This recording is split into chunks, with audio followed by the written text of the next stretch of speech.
Salut tout le monde, c'est le Canard Enragé. Aujourd'hui, pour vous présenter la toute nouvelle Aprilia Tuono 660. Donc c'est la nouveauté d'Aprilia pour 2021. On retrouve donc ce fameux moteur 660 que Aprilia nous avait présenté dans les salons moto il y a quelques années. Donc celle-ci, la Tuono, est aussi la RS 660, qui est la dérivée sportive, avec un châssis amélioré, de l'électronique, dont un central inertiel en plus, et un shifter beeper d'origine. Celle-ci peut être équipée de ces modules, mais c'est des options payantes. Donc ce moteur fait 95 chevaux et 67 Nm de couple. Donc vu qu'on est à 95 chevaux, elle est bridable pour le permis A2. Donc ça fait un super petit jouet quand même pour un jeune permis. Un petit jouet qui coûte quand même 10 550 €. Mais quand on voit comment la moto est bien finie et équipée, je ne considère pas ça du vol. Et franchement, pour une moto A2, je sais qu'elle se fait beaucoup comparer à la MT-07 ou au Z650, mais oubliez, c'est vraiment une catégorie au-dessus. Certes, le budget, il faut le mettre en plus, mais là, on a vraiment une moto exploitable, que ça soit pour son châssis, son freinage, ses ergonomies assez sportives, et même sa taille qui est assez conséquente. On est vraiment sur une vraie grosse moto. Donc, quelques petites choses que cette moto présente. Des accessoires d'origine, j'ai trouvé vachement sympa, comme un porte-bagages d'origine. Suffit d'enlever la selle arrière. Les leviers qui sont entièrement réglables sur des pivots. Du freinage, maître cylindre, étrier à montage radial entièrement Brembo. 4 pistons, du Brembo. À l'arrière aussi, de l'électronique à foison malgré le central inertiel qui n'y est pas. On a quand même des réglages électroniques, du freinage moteur, des modes de conduite, un mode entièrement personnalisable. On retrouve des fourches dont il n'y a qu'une seule fourche qui est réglable en précharge et en détente. On a aussi l'amortisseur qui est réglable en précharge et en détente. Un nouvel écran en TFT couleur, assez lisible. Et aussi ce nouveau look. Donc enfin Aprilia a opté pour de l'éclairage à LED avant-arrière. Ce nouveau éclairage qui est quand même lui donne vraiment une présence sur la route. Et des clignotants intégrés sur le phare avant, donc ce qui évite des clignotants qui cassent la ligne à l'avant de la moto. Je rajoute une petite note, on peut voir des marques d'usure sur le bras oscillant, donc c'est dû à la botte qui frotte. Sur ce modèle spécifiquement, en fait, c'est les toutes premières quand elles sont sorties. Depuis, Aprilia a fait le nécessaire. Donc c'est quelque chose que j'apprécie énormément d'une marque. Quand ils ont des retours comme ça négatifs, ils font le nécessaire pour corriger. Et maintenant, les bras oscillants sont équipés d'un petit cache en plastique. Donc super boulot d'Aprilia d'avoir corrigé ça. Donc vous inquiétez pas, pour les modèles qui suivent, il n'y a plus ce problème. Mais assez de blabla, maintenant, faut l'essayer. Donc on part en route. Allez, c'est parti. Be a racer. Allez, alors on démarre sur cette nouvelle Aprilia. Putain, ça fait longtemps que j'avais envie d'essayer cette moto. Déjà, quand on démarre, on retrouve une position plutôt agréable, assez neutre, un petit peu sportif. Le guidon, il est assez loin, donc il faut chercher le guidon un peu plus loin que, disons, une MT-07, un roadster plus classique. Les repose-pieds sont un petit peu haut, un petit peu reculé, mais vraiment rien d'excessif, c'est vraiment vivable. On a vraiment l'impression d'une grosse moto. Je sais que j'arrête pas de dire que c'est une petite moto, mais c'est quand même un 660, c'est juste que, en fait, quand tu entends bicylindre en ligne 660, tu penses direct à MT-07, Z, mais comme je disais pendant la présentation, ça n'a rien à voir. On est vraiment sur une catégorie au-dessus pour moi. C'est peut-être qu'on est dans la même catégorie sur papier, mais vraiment. Et c'est ce qui en fait est choquant assez rapidement, c'est la facilité de cette moto. Le moteur est d'une souplesse, l'embrayage est d'une souplesse. Tout, elle est facile, maniable, c'est d'un agréable. Autre chose que j'aime beaucoup, c'est que au niveau des genoux, on est vraiment bloqué, on est vraiment... la moto nous cale quoi. Donc quelque chose que bien sûr sur une sportive, on apprécie énormément.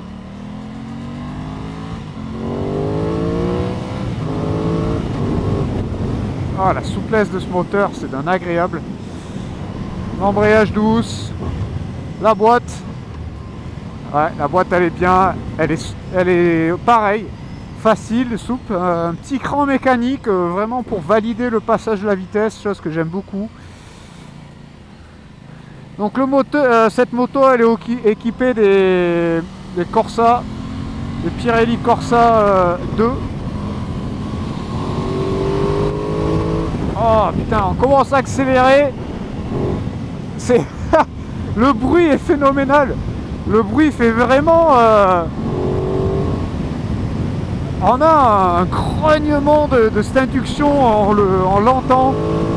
Quand on ouvre, c'est vraiment sympatoche quoi. Donc c'est une moto assez orientée roadster sportif. Parce que ouais, on est quand même sur une position un peu sur l'avant. On voit ses origines un peu la Tuono quoi, donc une dérivée d'une sportive, ce qui est quand même le cas avec celle-ci parce qu'elle est quand même dérivée de la RS 660 qui à la base est une sportive, mais bon bien sûr c'est beaucoup moins radical que la 1100. Ah ouais, mais ce moteur il est quand même vachement sympa. Bon, le TFT un petit peu petit, un peu trop bordélique à mes goûts.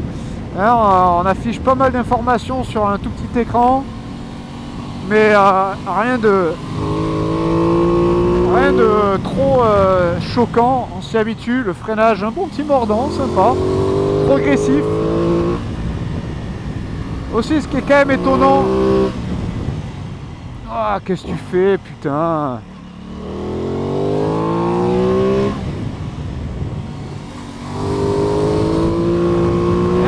Putain, le châssis.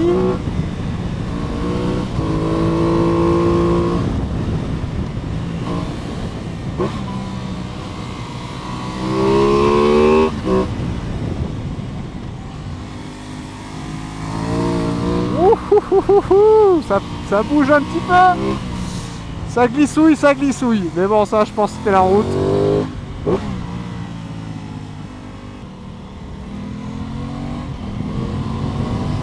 Donc, ce freinage est plutôt sympa. On utilise ces étriers Brembo. Ils ont du mordant, ils sont progressifs.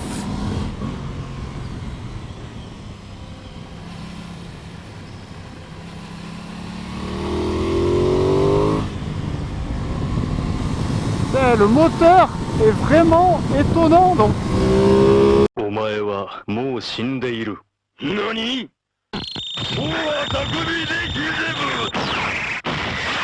Oh putain.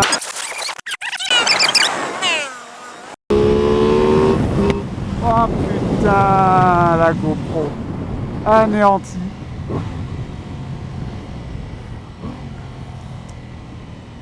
Ah putain. Bon, et bien un essai qui aura coûté cher aussi, comme avec la 1090 Adventure R. J'ai encore des... Enfin là c'est pire. J'ai perdu une caméra. Donc bon, si quelqu'un passe dans le coin et trouve une GoPro dans le champ là que vous venez de voir, c'est le mien. C'est la mienne. Alors j'avoue que ça fait 1 heure je cherche dans un champ sous le soleil avec des bottes et d'un pantalon moto. Alors je suis un peu dans les vapes. Alors je vais rouler tranquille. Donc désolé pour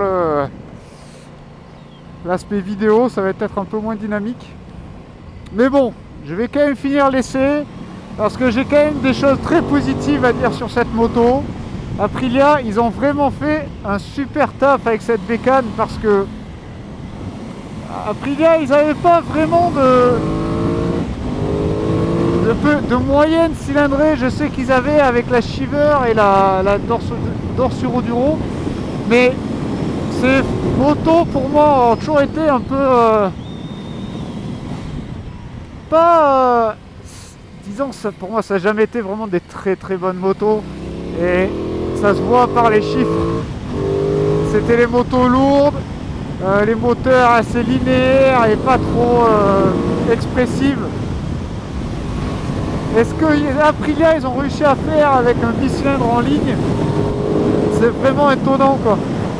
C'est peut-être un bicylindre en ligne, on se dit ah putain, moi au début j'étais un peu réservé sur ce moteur parce que je me suis dit putain encore un bicylindre en ligne. Mais vraiment en fait ils ont réussi à donner un caractère à ce moteur. Alors ce qui est génial c'est la souplesse en fait. Ce moteur c'est du beurre quoi. Elle est souple et n'importe, vraiment pour du A2 elle est géniale parce que ce caractère moteur te permet plein de choses quoi. Mais ensuite donc déjà ça, mais en plus le truc c'est que pour les motards plus expérimentés t'as un châssis plus que raisonnable, vraiment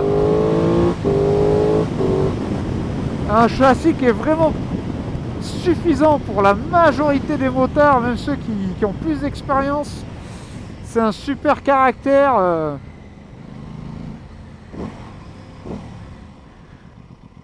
Je veux dire, le Nicolas, celui, le patron de NR Bike, ceux qui m'ont prêté la moto, il a fait du circuit avec. Et même sur circuit, il a dit franchement ça tient la route quoi, il n'y a aucun problème. On a du Rosso Corsa 2 monté d'origine, donc même les gommards sont plus qu'adéquates pour attaquer. Et sur circuit, c'est vraiment, elle a des capacités cette moto vraiment étonnantes quoi. Et on voit que quand même on voit que ce réservoir, on a les jambes qui se bloquent vraiment. Donc sur le circuit c'est ultra rassurant. On a un guidon un peu, ouais, elle n'est pas ultra large, donc on a vraiment cette stabilité en courbe, mais elle est fun en plus, c'est ça le truc, c'est que ce moteur il est fun. Alors, écoutez ça quoi. C'est fun, c'est vraiment fun.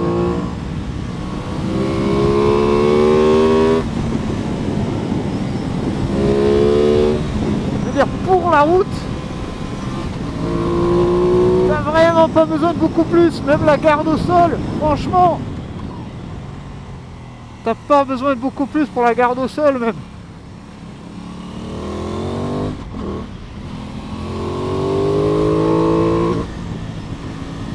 La garde au sol, même ayant fait du circuit, là je parle de l'expérience de Nico, il disait que il avait même pas fait frotter les repose-pieds quoi.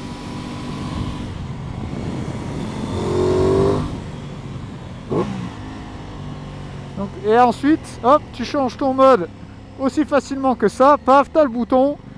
Ça c'est quelque chose que j'ai apprécié aussi pour le changement de mode, pas besoin d'aller dans les menus et tout, parce que ça c'est vraiment le truc qui change le plus, c'est les modes quoi. Et tu veux que ça soit vite. Et là je suis en commute, et c'est d'une douceur, même en dynamique, elle est douce. Donc vraiment Aprilia, ils ont vraiment fait du super taf quoi. Et puis c'est la facilité. C'est la facilité de ce petit châssis quoi.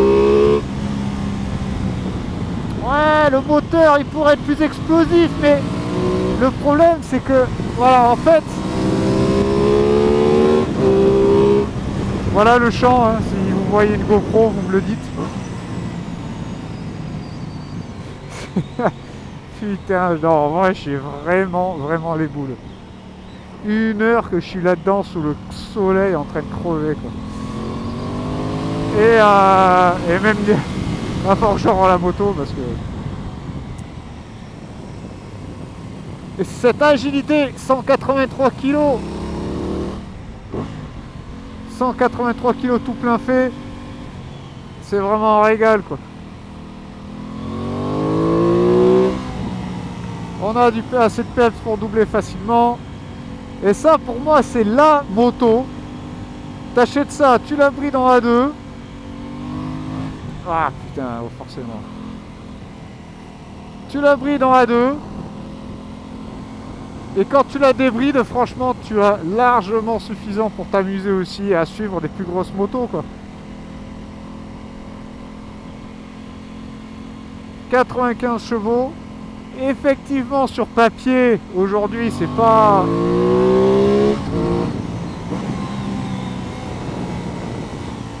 ce qu'il y a de plus arrache-bras, on va dire. Mais avec 183 kg tout plein fait, vraiment, t'as pas besoin en réalité de beaucoup plus. Peut-être sur circuit, tu vas te faire bouffer dans la ligne droite. Mais premier virage venu,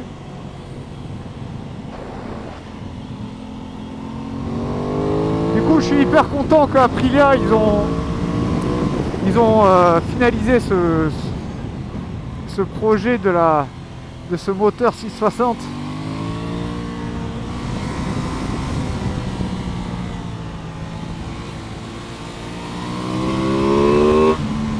Des petits shift lights.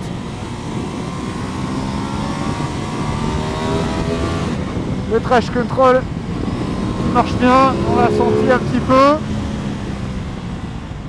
Ouais, le freinage qui marche bien.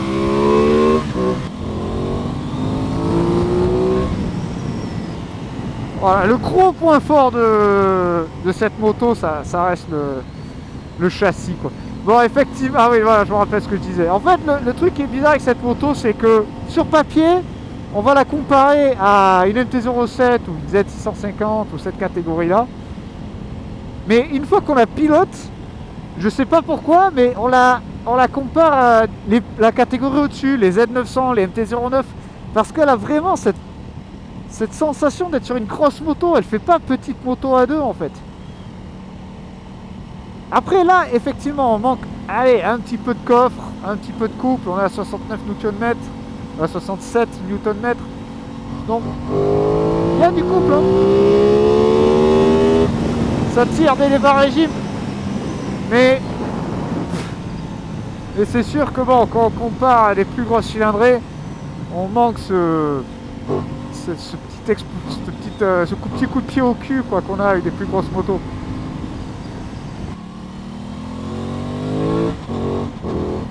Bon, Aprilia, ils ont vraiment fait du super boulot. Franchement, là, il y a tout qui marche bien sur cette moto. Je suis vraiment surpris. Et on n'est pas vraiment en manque de puissance. Vraiment. Mais voilà, effectivement, faut pas s'attendre à voilà, une sportive, les 600 sportives qui font 120, 130 chevaux. Faut pas s'attendre à ça. Mais vraiment, le truc c'est que voilà, cette moto on peut s'en servir tous les jours. La poignée des gaz est tellement douce. Tout est doux sur cette moto. L'embrayage à câble est d'une douceur. C'est... Non, vraiment ils ont fait du super boulot après. Ça me tarde d'essayer la RS pour faire une petite comparaison. Mais pour moi c'est du 9 sur 10. Parce que vraiment, Aprilia, ils avaient besoin de faire un package comme ça où vraiment on peut faire qui est plus accessible qu'une RSV, mais pas aussi ennuyant entre guillemets qu'une Shiver ou qu'une Dorso Enduro quoi. Puis c'est lourd. Là, voilà, on a vraiment cette agilité, cette facilité avec cette moto.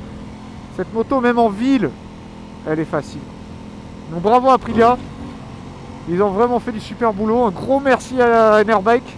Donc si vous voulez essayer cette moto, elle est actuellement en démo chez Enerbike, dont la RS aussi. Allez, jetez un coup d'œil aussi sur le site de Enerbike, enerbike.fr, vous l'avez là. C'est non seulement c'est concessionnaire Aprilia, mais aussi c'est un revendeur, c'est un préparateur. Bon, je sais ce que vous pensez. Vous dites putain, elle a changé la RS. On dirait une MT-09 SP. Ouais, bon, je suis revenu sur ma MT. En fait, là, je suis en train de rentrer des Enerbike et en fait, j'ai pas fini ce que je voulais dire. J'étais en train de présenter un petit peu Nicolas qui quand même nous a gentiment prêté cette moto. Donc en fait Nicolas c'est non seulement le concessionnaire Aprilia de la région, hein, aux alentours de Pau. Il est situé à côté du lac Aiglongue, ce qui est dans les banlieues de Pau, dans le 64. Et en fait, à la base, donc ça fait 2 ans qu'il est concessionnaire Aprilia, mais en fait, ça fait 10 ans qu'il est préparateur moto. Donc en fait, lui, sa spécialité, en fait, ses origines sont dans les préparations moteurs et électroniques, les cartographies. Et ça fait longtemps que je connais Nicolas. Il a fait pas mal de cartographies pour ma MT-09. Il avait fait une carto sur ma toute première MT-09. Il a fait une carto sur celle-ci. Donc là, celle-ci, il m'a fait l'installation de la ligne complète, le filtre à air BMC, plus la cartographie. Il a réussi à me monter la MT-09 à 130, je crois qu'il a dit 136 chevaux, quoi. Donc vraiment, il fait un travail incroyable. Donc je dis pas ça vraiment parce que je le connais et que j'essaie de vendre son produit. En soi, il y a zéro argent dans l'histoire. Je vous dis ça purement par expérience personnelle. Déjà, le mec, c'est du gros sérieux. Et il a fait des motos pour mon père aussi. Voilà quoi, c'est vraiment... non seulement tu gagnes en puissance et en couple, bien sûr, mais ensuite, ce qui est aussi très important, c'est la fluidité. Et en plus de ça, il gagne depuis 2 ans et il travaille maintenant avec Aprilia. Donc vraiment, pour moi, une super marque. Et disons que pour 2021, Aprilia, ils se sont enfin bougé le cul à vraiment sortir de la nouveauté. Et Nicolas, il m'expliquait que voilà, maintenant, toute la gamme Aprilia est nouvelle. Que ce soit de la 125 à la 660, à la 1100, toutes leurs motos maintenant, c'est des nouveautés pour 2021. Et Aprilia, ils font vraiment des super motos, et cette RS 660 m'a vraiment donné énormément d'espoir pour la marque, et je pense que ça va être une belle évolution pour Aprilia. Et non, vraiment génial quoi, hyper content pour Nicolas. Allez le voir, les motos sont disponibles à laisser. C'est vraiment des super motos. Je me dis que vraiment avec cette moto on peut vraiment tout faire quoi. Le gars il peut acheter la moto bridée. Il a un moteur, c'est un bridage électronique, donc en soi, vu que c'est pas mécanique, on garde quand même du couple et de la puissance. C'est juste que voilà, une fois arrivé à 47 chevaux, ça va limiter, mais c'est pas un bridage mécanique quoi. Donc ça c'est super. Et en plus, le jour où on décide de débrider la moto, c'est pas comme la MT-07 où on commence à avoir un châssis qui te limite très rapidement et que tu vas vouloir passer sur du plus gros très rapidement. Là, cette moto va t'apporter en plus un châssis, une fois débridé, qui va suivre, mais largement suivre. Le freinage qui est vraiment top. Donc effectivement, c'est un budget au-dessus. Là, on est sur du 10 550 €. Mais il faut te dire que là, la moto sortie de boîte, tu vas pouvoir vraiment t'éclater quoi. Donc vraiment bravo à Aprilia. J'espère que ces RS vont vendre comme des petits pains, parce que du coup ça va pouvoir financer un peu Aprilia, cette petite marque moto. Enfin petite, bien sûr que non, ils sont pas petits, mais quand on compare aux géants Yamaha ou Kawasaki, Aprilia ça reste petit quoi. Je m'attendais vraiment pas à ça. Je m'attendais à une moto beaucoup plus facile, moins puissante, A2 quoi, vraiment une moto plus A2 que ça. Mais putain, débridé, c'est vraiment impressionnant quoi. C'est une moto, c'est une grosse moto. C'est pas, ils ont pas fait les choses à moitié Aprilia. C'est voilà ce qu'on peut faire. Ouais, on peut le brider, mais ça veut pas dire que voilà, t'as un châssis de merde, t'as un moteur qui est linéaire et chiant. Voilà, tu peux avoir une moto fun, que tu peux faire du circuit, tu peux faire des balades, tu peux t'en servir en ville, ça consomme rien, c'est confortable. Je tournais dans les 5,3 litres au 100, un réservoir de 15 litres, donc tu peux faire plus de 200 bornes faciles sur un plein, donc en plus tu peux faire des bornes. Le seul truc, du coup on a passé de recul, c'est la fiabilité. même ça, un bicylindre en ligne qui est pas trop tiré, je suis assez confiant pour la fiabilité, quoi. Enfin bon, allez, moi je suis complètement éclaté à force d'avoir cherché cette GoPro. Je suis un peu dans les vapes, donc je vais me concentrer. Je vais me rentrer, boire une bonne bière fraîche. Et je vous dis à très bientôt les gars. Merci encore. Désolé si cette vidéo a été pas d'aussi bonne qualité que les vidéos précédentes, mais on a perdu facilement 1 heure de tournage à cause de cette boulette de la caméra. Et du coup on n'a pas réussi à faire tous les plans grâce à ce fichu couvre-feu de merde. Parce que là il est pas 5h30, il est 6h30, j'ai toujours pas mis à l'heure d'été. Donc voilà, je m'excuse, mais je vous promets que les prochaines vidéos seront beaucoup mieux. Allez les gars, j'arrête de parler, je dois vous saouler. A bientôt et merci encore. Ciao.